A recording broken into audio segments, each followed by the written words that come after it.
My name is Evelyn, I am 29 years old, and I can still hear the sentence that split my life in two. It was a Wednesday evening, the kind of night that should have been ordinary. The dishwasher hummed in the background, a pot simmered on the stove, and I was standing at the counter scrolling through job postings. My contract at the marketing agency had ended, and I was desperate to land something stable. I didn't expect encouragement from him, not really, but I didn't expect cruelty either. I thought maybe he'd at least pretend to care. Instead, without even looking up from his glass of bourbon, my husband leaned back in his chair and said, "Evelyn, no one would ever want you. Not now. You're lucky you have me." The words hit like a slap, but sharper, so sharp I couldn't breathe. My hands froze on the laptop keys. I turned to him slowly. What did you just say?" He smirked, swirling his drink like this was all some casual truth. "I mean, look at you. You're nearly 30. You don't have a real career, no one's knocking on your door. You think someone better's going to swoop in and treat you like a princess? Wake up. You'd be nothing without me." For a moment the room felt warped. The humming dishwasher grew louder, the air thicker, my chest tighter. I wanted to believe I misheard him, that maybe I was overreacting. But the way he sipped his bourbon, calm, careless, cruel, told me I hadn't. I whispered, almost to myself, "That's what you really think of me?" He laughed. A short, dismissive chuckle. "Don't be dramatic, Evelyn. I'm just being honest. You're not exactly a prize." The burn in my chest spread to my throat, to my eyes. I wanted to scream, throw the glass against the wall, demand he take it back. Instead, I stood there frozen, the smell of bourbon and simmering pasta twisting in the air around me. Because in that instant, I understood something I hadn't dared admit until then. This wasn't a slip. This wasn't stress talking. This was what he truly believed about me. I don't know how long I stood there before I finally shut the laptop and walked to the sink. My legs were trembling, but my face was stone.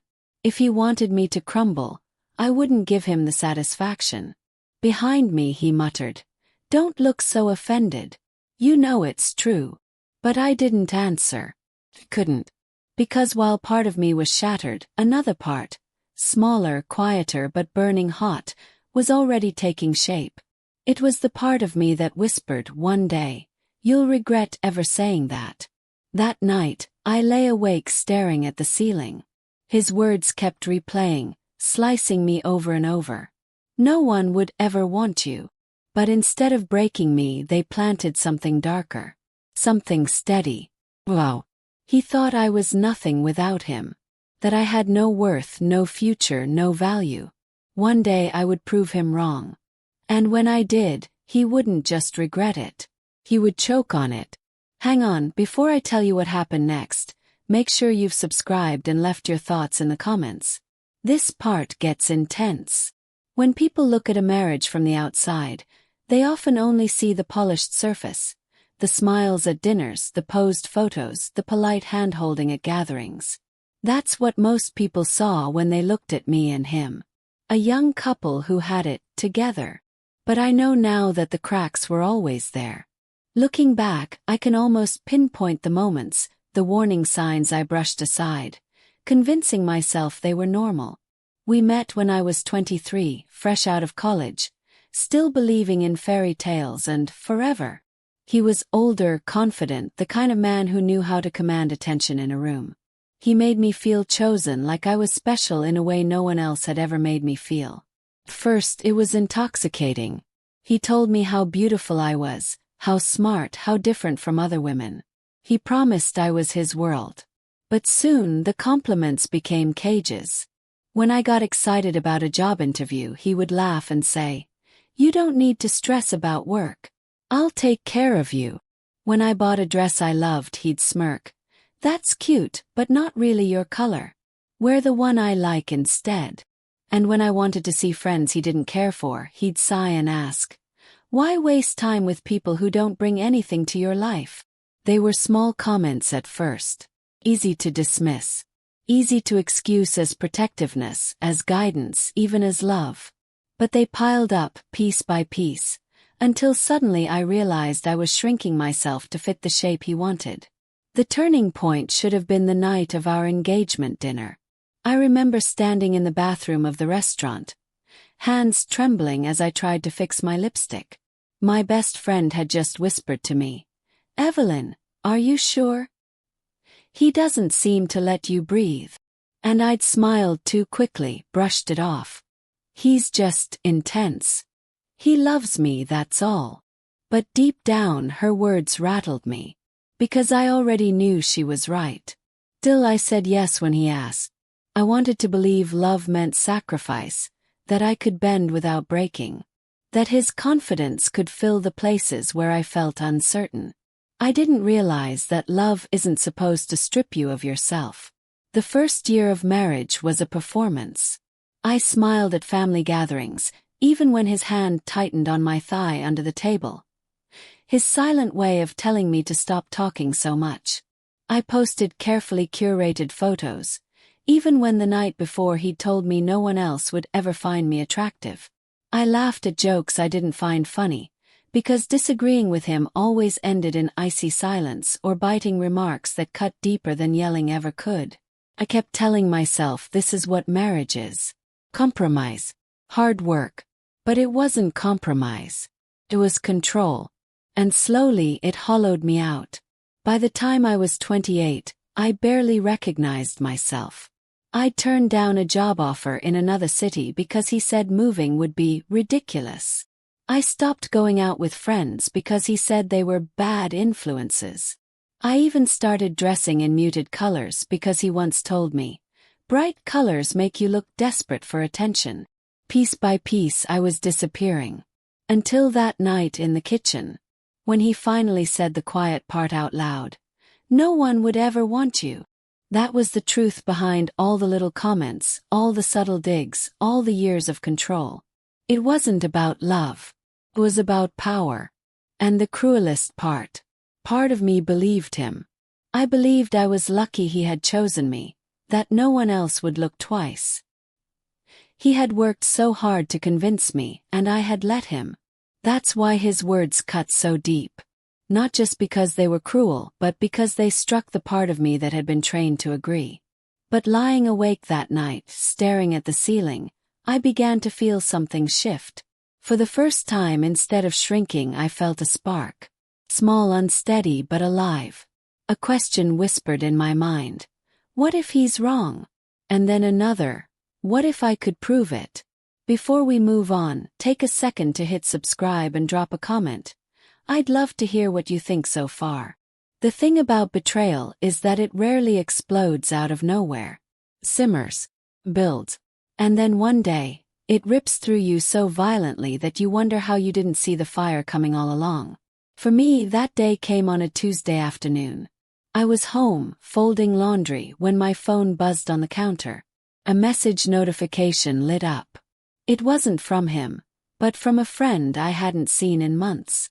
The words made my heart stop. "Evelyn, I don't know how to tell you this, but I saw your husband last night.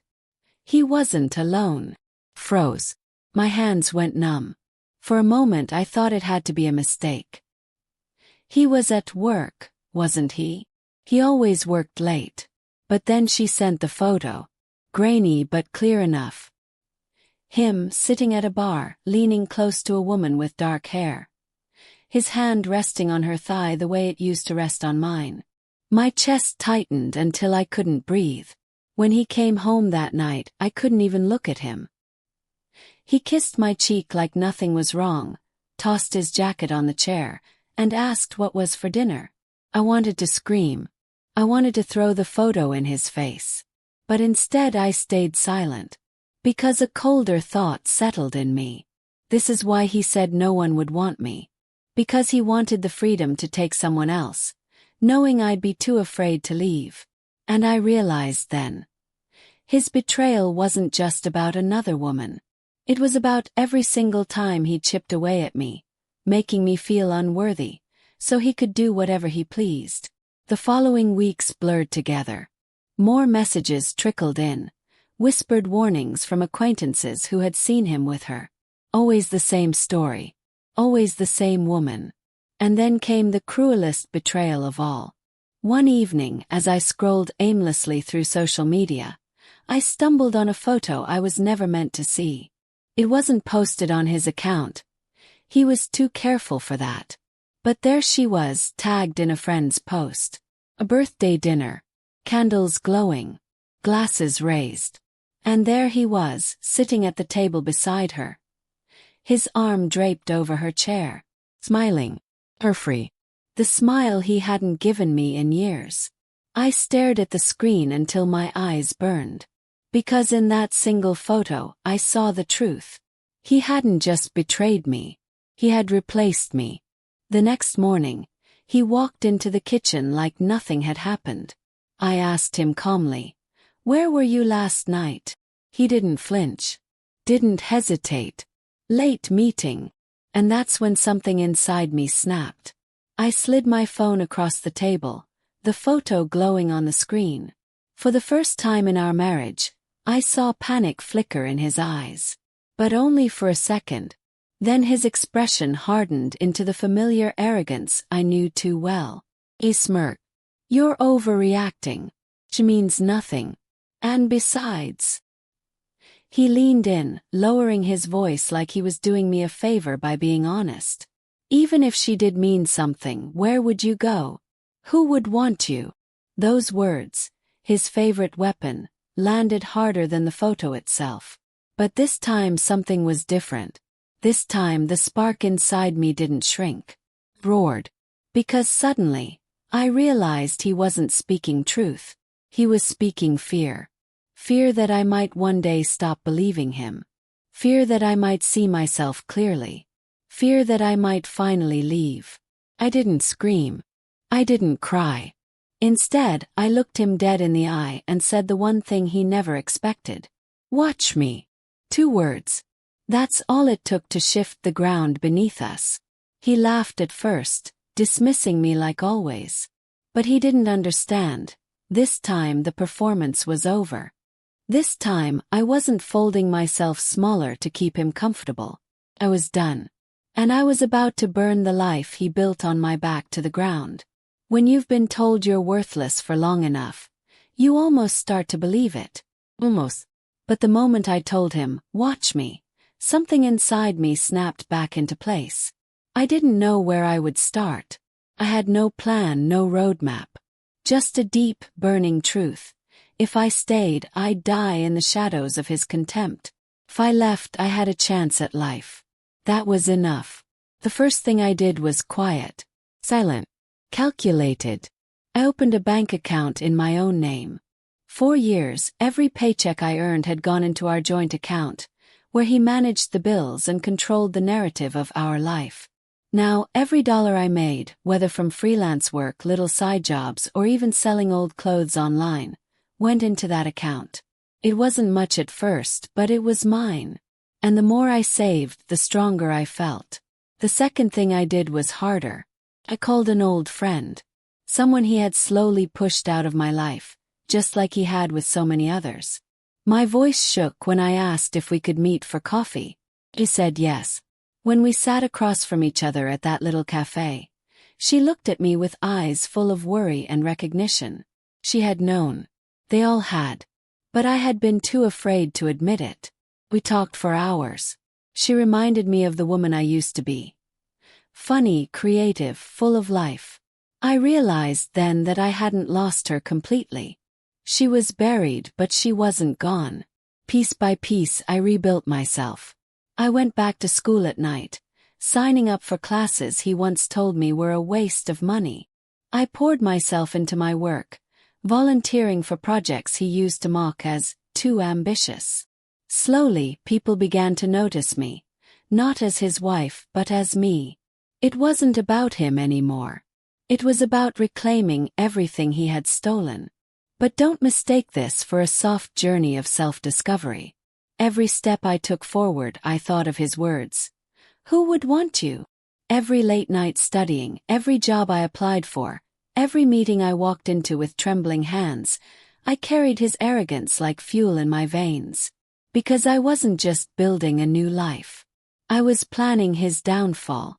The final piece of my plan came almost by accident. One afternoon I was invited to speak at a professional event. It was a modest gathering.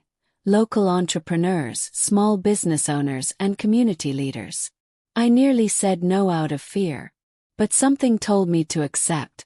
And when I stood on that stage, speaking about resilience and rebuilding from nothing, the applause that followed cracked something wide open inside me. For the first time in years, I wasn't invisible. I wasn't small. I wasn't his shadow. I was seen. I knew then what had to happen. He thrived on control, on making me believe I couldn't exist without him. So the most brutal revenge wouldn't be screaming or exposing him or begging for justice. It would be this. Thriving so loudly, so undeniably, that he'd be forced to watch. I would become everything he swore I could never be. Loved, respected, wanted, and most of all untouchable. Still, there was a hunger in me that went beyond success. I wanted him to see it, to choke on it, to sit in the ashes of the life he thought he controlled and realize he had been nothing but the dead weight holding me down. And the perfect opportunity to deliver that moment was already circling toward me, like fate itself was tired of his lies. Because the very event where I had spoken so nervously, it was only the beginning. I had just been asked to speak again, this time on a larger stage in front of hundreds, influential faces, press, and I knew he wouldn't be able to resist showing up. The night of the event, the city lights gleamed like they knew something was about to change. I stood backstage, the hum of the crowd seeping through the curtains, and steadied myself. I wore a dress that fit like it was made for me. Confident, elegant, alive. My hair, once something he mocked as messy, no matter what I did, framed my face with power. For years I had been told I wasn't enough. Tonight I knew I was more than enough. My heart hammered, but it wasn't fear. It was anticipation. Because I could already feel his eyes. He had shown up, just as I knew he would. I spotted him the moment I walked on stage, sitting 2 rows from the front. His face was carefully neutral, but I saw it. The twitch of his jaw, the tightness in his shoulders. He was here to prove I was still small, still his. But I wasn't. Not anymore. The host introduced me as a woman who had overcome personal challenges to build something meaningful. The applause washed over me, warm and fierce. I gripped the microphone and began. I used to believe the lies people told me, I said, letting my gaze sweep across the room. That I wasn't good enough. That I had nothing to offer. That without them, I was nothing. I didn't look directly at him. Not yet. I carried those words like chains for years. Until one day, I realized something. I paused, letting the silence stretch. The people who tell you you're nothing. They're terrified you'll find out you're everything. The crowd erupted in applause, but my eyes finally met his. And I held them. Told my story. Not every detail, not every scar, but enough. Enough to paint the picture of a woman suffocated by control, and the fire she had to build from within to survive. People leaned forward, drawn in. Some nodded, some wiped their eyes. And the whole time I could feel his gaze burning into me like acid. For years, I had been invisible to him. Tonight I was undeniable. The final blow came when the panel opened for questions. A woman in the audience asked, "What would you say to the person who tried to hold you back?" My pulse quickened. This was it. I took a deep breath, let my eyes rest squarely on him, and answered, "I'd say thank you." The crowd murmured, surprised. Because every time you told me I was unworthy, I found strength I didn't know I had. Every time you tried to dim me, I learned how to burn brighter. And now, while you sit there watching, I stand here living. Loved, wanted, successful. Out of your reach forever. The room exploded with applause. People were on their feet. Cameras flashed. And for the first time I didn't shrink under the spotlight. I owned it. His face told me everything. The mask slipped just for a second and I saw the truth. Rage, disbelief, and something worse, regret. The same man who told me no one would want me now sat in a room where strangers cheered my name. He looked small, pathetic, and in that moment, I realized the sweetest revenge wasn't screaming at him, or humiliating him with secrets. It was making him watch me thrive in a world where he no longer mattered. After the event, people swarmed me with congratulations. Opportunities were handed to me on business cards and promises. I smiled, shook hands, thanked them all. But part of me was waiting. And sure enough, he approached. "Evelyn," he said, voice low, tight. "We should talk." I turned, met his eyes, and smiled. Not the old smile he knew, the polite, fragile one. This smile was razor-sharp. "There's nothing left to say," I replied. "You had your chance. Now you can just watch." And I walked away, leaving him standing in the crowd, swallowed by the sound of my name echoing across the room. That was the last time I saw him. Now, when I look at my life, my career, my circle of friends, the man who loves me for who I truly am, I see a woman reborn. And I know somewhere out there he's still watching. Watching the life he swore I'd never have. Watching me loved, successful, untouchable. And it kills him. That's the coldest justice of all. Sometimes the cruelest words spoken to us are the ones that carve out the space for our greatest comeback. He told me no one would want me, that I was nothing without him. But the truth is, I was never his to define. The moment I broke free, I discovered that the life he said I couldn't have was waiting for me all along. Loved, successful, out of his reach. And that's exactly where he'll stay, watching from the shadows as I shine in the light he never thought I could touch.